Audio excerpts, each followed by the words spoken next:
title is Monstre Sacre, and it was coined by a great poet and movie director, playwright of the early 20th century, Jean Cocteau.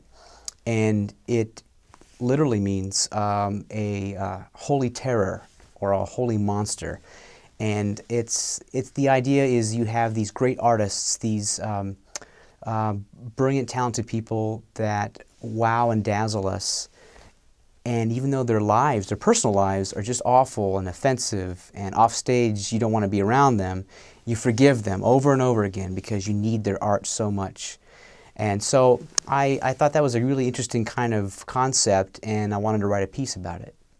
I didn't really have a particular artist in mind for this, but when I look back on those classical music artists and even the pop artists we have today, you know, in pop singers and opera and whatever, they all often share these same general traits, being really self-absorbed, prone to throwing tantrums, but just absolutely brilliant and wonderful on stage. And so I thought I could just write a piece about one of these monsters, and they share many of the same traits, so I put some of those in this piece.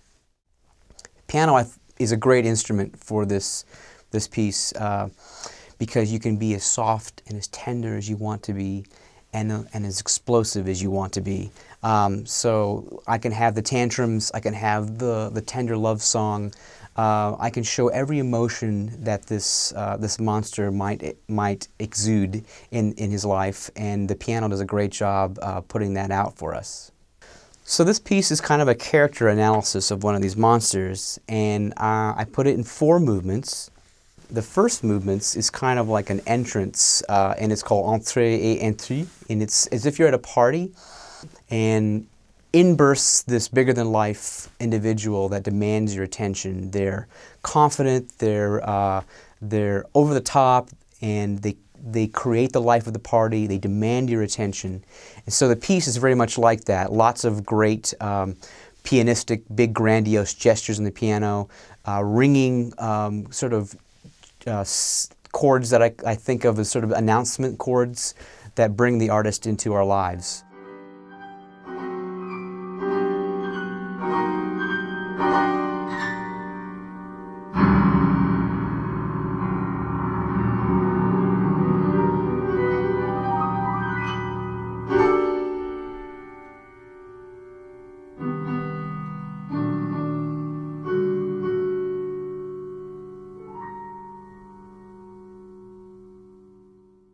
The second movement is Jeu et théorie connexion libre avec Bach, which is kind of a game on these themes of Bach, these free associations on some Bach themes. And it's like as if I had invited one of these great artists over to my house, and at the piano I asked maybe Glenn Gould to just improvise on 4 or 5 Bach themes for me in a whimsical, fanciful way.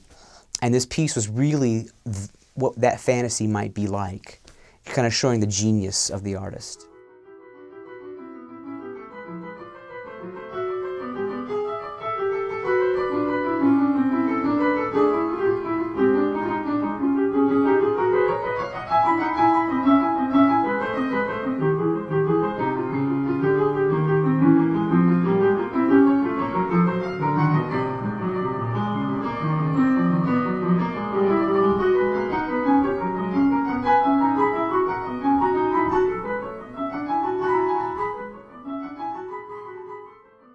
And the third movement is Amour Parfait, and it's a love song. It means perfect love. And I thought about the narcissism of these great artists, and as you know, that basically means that they're in love with themselves, and so it's like holding up a mirror, the artist holding up a mirror to himself, falling in love over and over again. And so I wrote this very tender love song kind of movement, but the themes in the movement show that reflective nature of the mirror because they invert on top of themselves. So you get this kind of mirror-like quality in the music.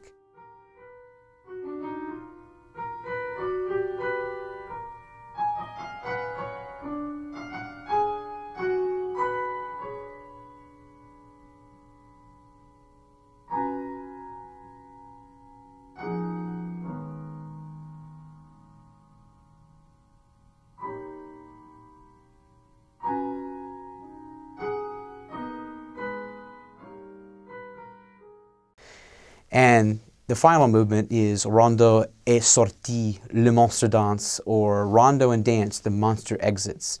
And I created basically a dance piece in a very popular style, in a rondo form, which is kind of like an A and a B and back to A and C, back to A again, etc., where the A is like a refrain. And it's a victory lap, or a victory dance for the artist. And just as he came into our lives in that first movement, he leaves in a very similar way, full of confidence, bigger than life, and not to be forgotten. So a lot of fun, and it's a great sort of fast and fun sort of dance piece.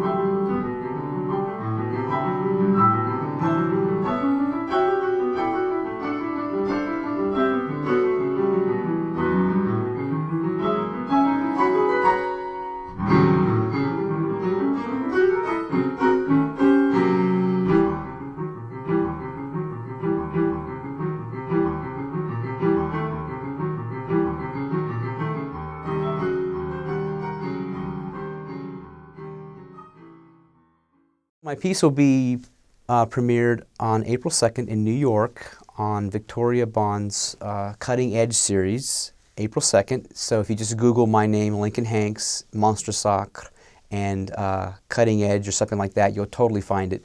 And the pianist who's premiering it is Paul Barnes, a fabulous concert pianist, and he's doing a great program of other pieces as well, so not to be missed.